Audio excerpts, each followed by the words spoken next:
Welcome to ఎస్ఐట్ news. Guntur జిల్లా మంగళగిరి రానున్న రోజుల్లో హైదరాబాద్ తర్వాత మంగళగిరి కేంద్రంగా అమరావతి రాజధాని పరిసర ప్రాంతాల్లో అత్యధికంగా సినిమా షూటింగ్లలో జరుపుకున్న ప్రదేశంగా మంగళగిరి దినదినాభివృద్ధి చెందుతోంది. మంగళగిరి ప్రాంతంలో సినిమా థియేటర్లలో కనీస సదుపాయాలు లేక మంగళగిరి ప్రజానికి అనేక ఇబ్బందులకు గురవుతున్నారు.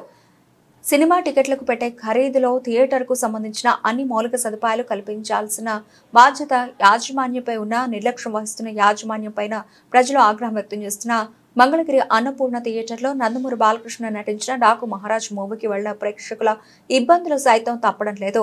బాత్రూంలో విరిగిన తలుపులు, వాష్రూంలో సైతం పని చేయక, బాత్రూంకు విరిగిన గేట్లు, కనీస బకెట్లు సదుపాయం లేక, బాయ్స్ టాయిలెట్స్ ఇలా ఉంటాయి, ఇంకా లేడీస్ టాయిలెట్లు ఇంకా ఎంత దారుణంగా ఉంటాయి అని ఇలాంటి థియేటర్లకు రావాలి అంటే మంగళగిరి ప్రజలు అనేక రకాలుగా ఇబ్బందులకు గురవుతున్నారని ఆగ్రహం వ్యక్తం చేస్తున్నారు.